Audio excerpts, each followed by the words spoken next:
Okay. Hello, everybody. Welcome to another episode of Beer Brain.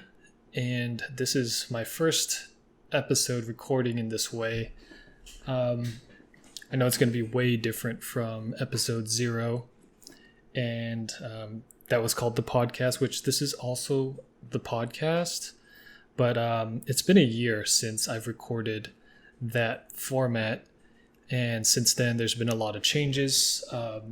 2020 has been a light brewing year. I've only brewed probably 4 times, and today is July 27th. So summer is on we're entering the last month of summer, and it's been a crazy year, as everybody may know already, wherever you're listening from. Yep. It's been pretty crazy for the world. So, I'm recording from California in the United States. And, we're just entering our second wave of closures. So the brewing industry in the area has been affected as everybody else has been affected by this pandemic. But hey, we try to carry on and continue to learn, to continue to brew, continue to enjoy beer. And I guess, just got to stay safe and do what we can. But anyways, so today's topic is, what is beer made out of, first of all? And I decided this to be the first topic because, I think it's a pretty good place to start. Instead of diving into the brewing process itself, is what is beer made of? And it's pretty simple. So let's see if I can share my screen. No, I can't. So it's just going to be me talking. But I'll try to move or edit in some of the screen time. So basically, what is beer made out of? Beer is made out of 4 ingredients primarily: water, grain, hops, and yeast. So just 4 things. And my mind is just racking right now because when I say just 4 things, I really know that it's more than just 4 things.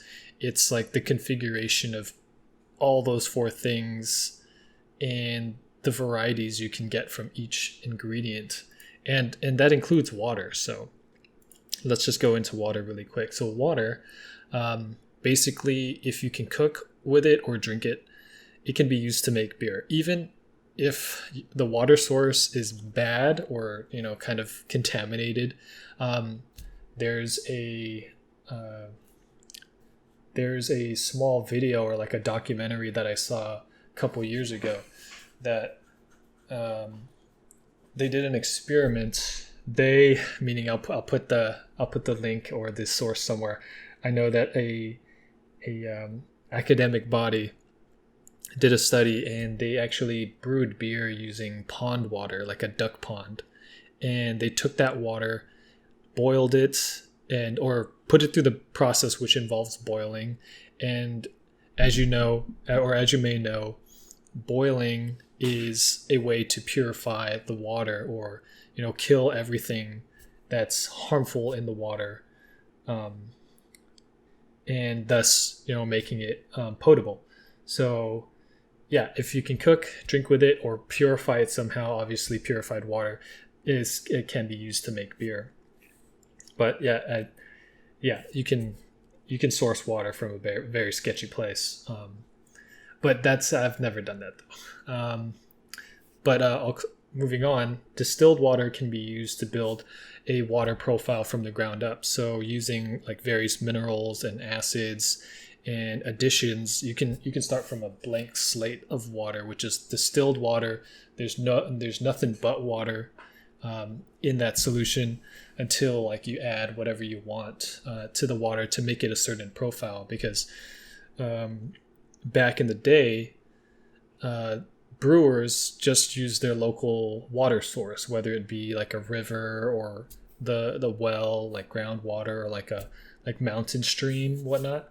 They just had to deal with what they had, whether it had like hardness or softness to the water, meaning like there's a lot of minerals in the water, or there wasn't a lot of minerals in the water. So yeah, that's what gives certain locations their style, or kind of forces them to brew in a certain style, because some waters are more suitable for certain styles of beer,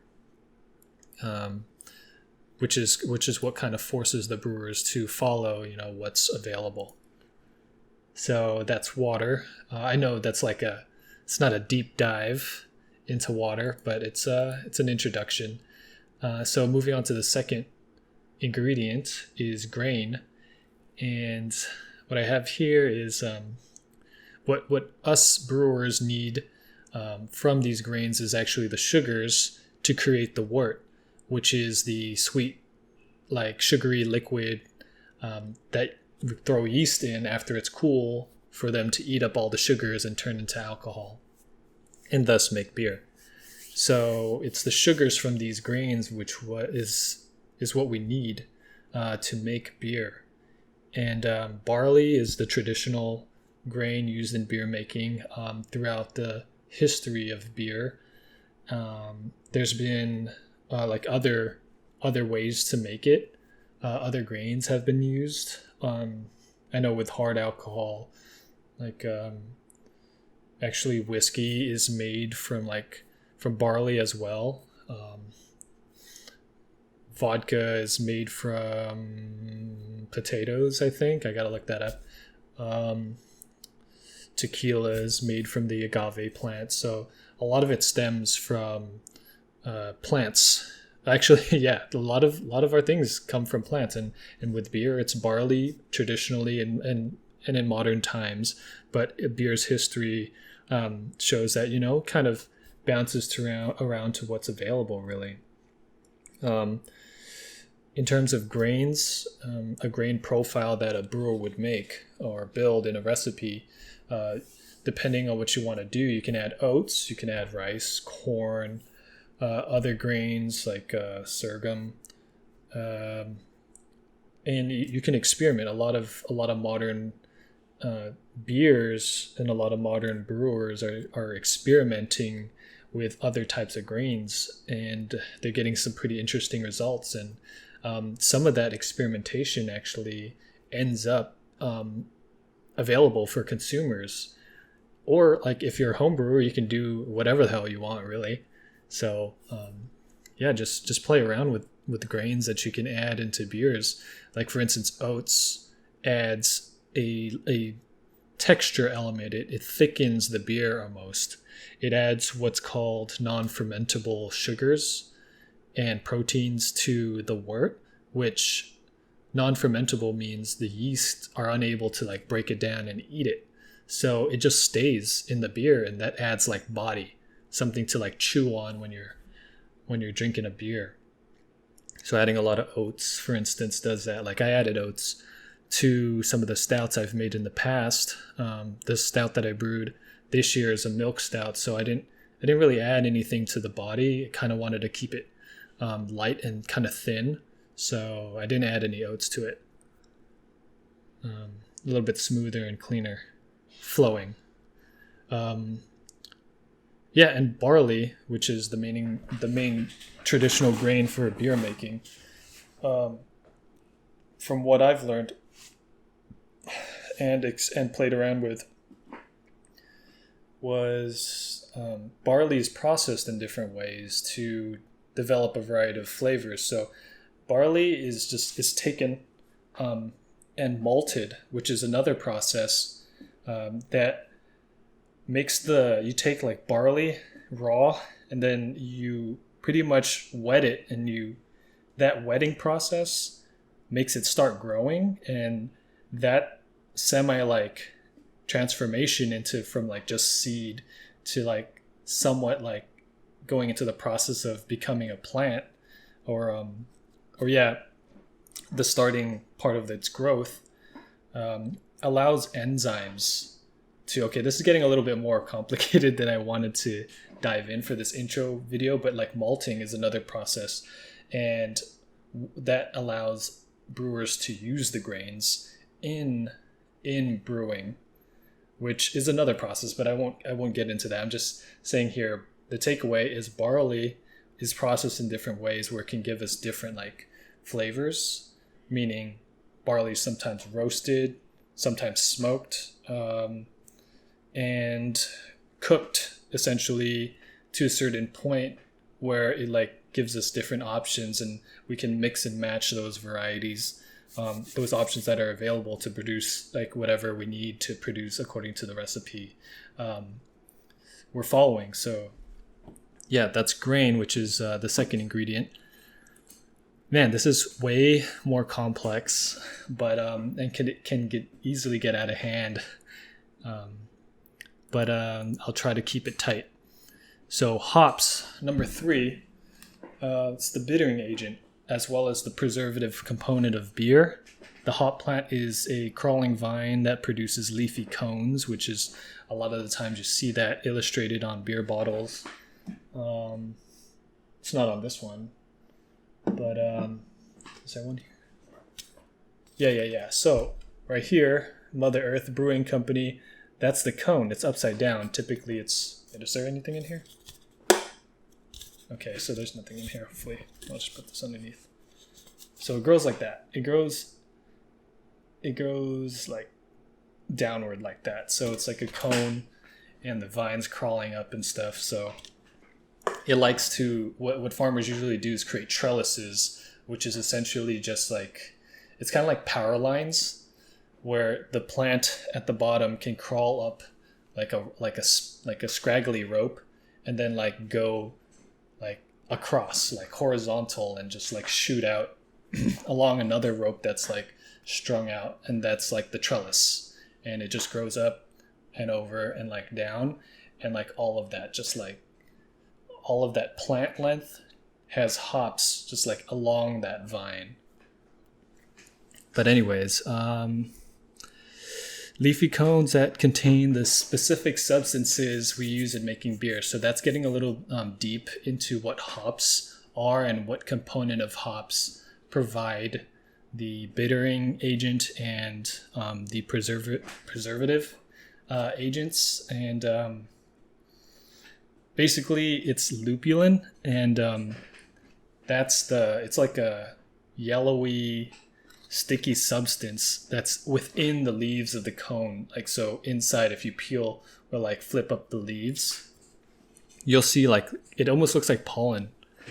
But yeah, hops weren't always used in making beer. From what I've understood, I believe from the history of beer, hops was introduced not since the beginning. It was introduced later on in its beverage life, I guess, beverage history. And there are other things that were used as bittering agents, which I'm going to be learning about, which I can't present to you today because I don't have that in my pocket.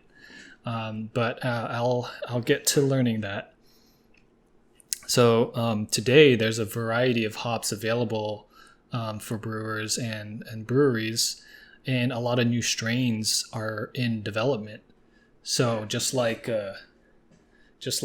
different genetics in plants, and like we can breed certain things, certain like desirable traits, we do that today with the hops that we have in order to like chase like certain flavors, like more pininess, or like more pineapple or tropical fruit flavors, or like more like stronger aromas and stuff like that. But yeah, so that also reminds me that hops, it's crazy. Like just 2 years ago, brewing, at least my brewing knowledge, has changed so much. Like I've been reading articles here and there, little tips and tricks like from other people presenting about brewing, that like my understanding of hops at the beginning of my brewing journey to today has drastically changed. Like the notion of aroma hops and bittering hops, I believe, is like contended today. Like a few years ago, there's an idea called like bittering hops and aroma hops, and that idea has been here for forever. And basically, bittering hops, some hops fall within the bittering category, and some hops fall within like the aroma category, which gives us like, more something to smell. And the bittering hops are used mainly at the beginning of the boil and in the brewing process, whereas like aroma hops are thrown in at the end. And a lot of that, like that's been like that for a while in brewing.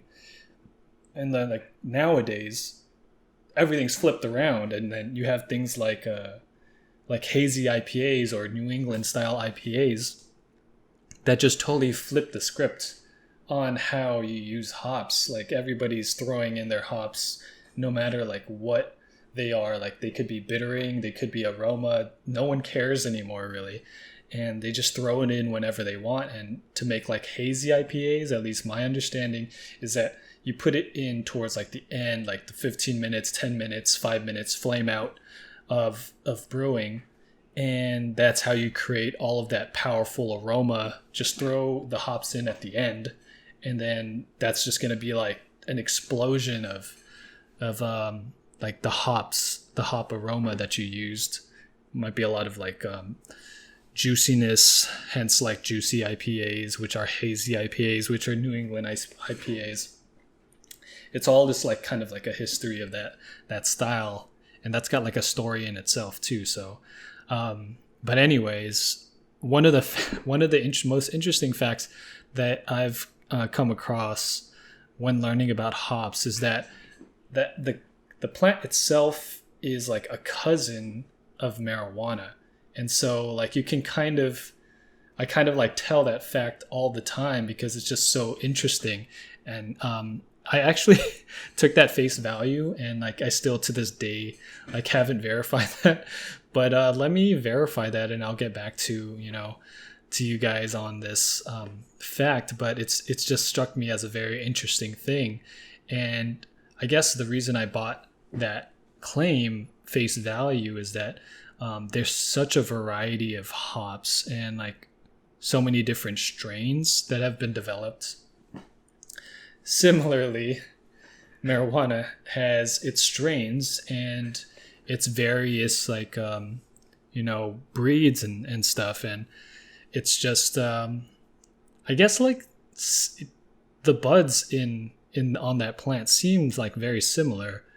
Kind of has like a coneness to it. So like hops like are growing like downwards, like gravity's pulling it down, whereas like I guess the buds in marijuana is like upwards.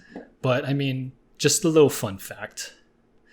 All right, so yeast, the final ingredient, but not really, because everybody's trying so many different things, so many different like ideas are being tried out. So yeast is the microscopic workhorse of the brewery. It's the magic that turns wort into the world's most beloved beverage. There are a variety of yeast strains available. Moreover, each strain is typically associated with a style of beer. So yeast is a magical little creature, which we wouldn't have beer. We wouldn't have like any alcohol like kind of naturally if it wasn't for yeast, and the world would be totally different. Like I wouldn't be talking about this. No one would be like thinking about like nothing. There would be no beer basically. So yeah, I don't even want to think about that. But anyways, yeast is like the fourth ingredient, one of the most powerful ingredients, because it does provide flavor also. From my current education of brewing and experience of brewing is that there's a variety of yeast strains out there. I guess the hot like the hype yeast right now is the Kveik. I gotta look this up. Kveik yeast. How do you pronounce this? Pronunciation. Kveik yeast strain, which is like a farmhouse yeast from Norway. And yeah, it's the hype yeast right now, which is like, there's a lot going on. I don't know too much about it. All I know is that what's hype about it is that you can ferment really, really fast and at like really, really hot temperatures, like 80, 90 degrees, which is, it sounds like you're about to destroy all of your hard work by just like overheating your fermentation. But this is like what's crazy about this strain of yeast, and it can survive and thrive in those higher temperatures, which is like crazy because there's a lot of energy savings. There's a lot of time savings that you can gain from using this kind of yeast. But I've yet to see like, the flavor profiles in which it can provide for beer. And I know that there's a lot of like regular non-Kveik yeast strains out there that are like specific, like traditionally tailored, like have like generationally just like been used over and over to make specific styles. Like there's like ESB yeast, which is English extra special bitters. There's like stout yeasts. There's like ale yeasts, there's lagering yeasts. So, and these have been like in like contemporary times been used, and it's now like, I guess what's entering contemporary.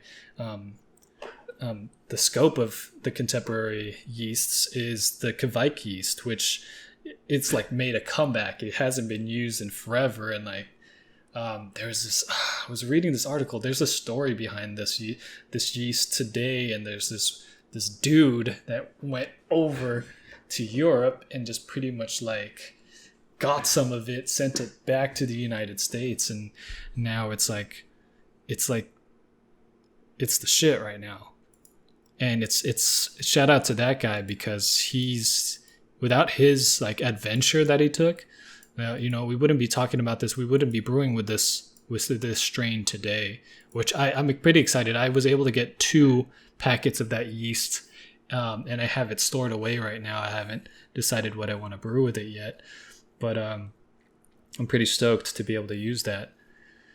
So so depending on the style of beer being brewed or where, the yeast can play a leading, supporting, or behind the scenes role in beer. So leading role could be like more like Belgian style beers, which are not my favorite, but like I definitely try like any style beer twice, 3 times, but I've come to like more IPAs, even though like everybody's kind of tired of them. I still like them. And for Belgian style beers, theirs is a lot of like yeast dependent, and you kind of need to cater and like tailor your recipes to allow the yeast's flavor development, because it adds flavor, and it takes like the components of like your wort and like morphs it, and it's like a leading role in the flavor of Belgian beers. And yeah, or it could be a supporting role, which is like in a lot of American IPAs, or American ales. we like to like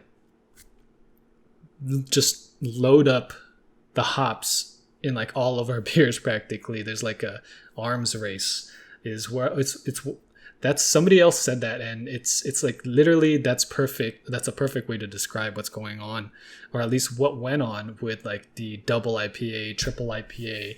Like when I think of like crazy strong beers, I'm thinking like when Stone was like starting out, and their Arrogant Bastard, even though I think that's an IPA. Arrogant Bastard.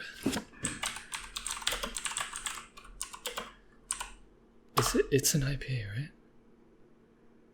Style. Type.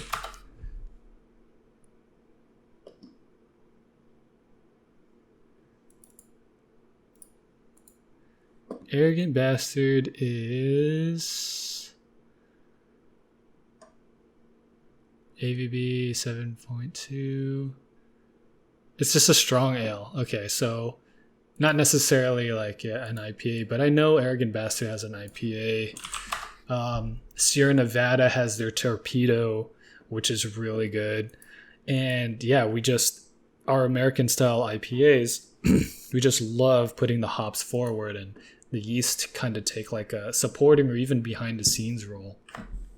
We like clean, like neutral yeast that don't really add any like clove or anything like that, like Belgian style beers. And yeast is what makes beer alive. But yeah, basically that's the 4 ingredients I wanted to go through. That's basically what beer is made out of. So and I continue to learn about this. These sessions are kind of also for me to check what I know and kind of give me a direction of learning. Like I can start like moving in that direction and like learn some more, and hopefully you guys have learned something in today's video, and I thank you for stopping by and watching and listening to me ramble about beer, something I really love. Brewing, I love it. Drinking it, it's awesome, and I love talking about it. So thank you for watching, and drink responsibly, brew often, and be safe out there, and have fun. Thanks, guys.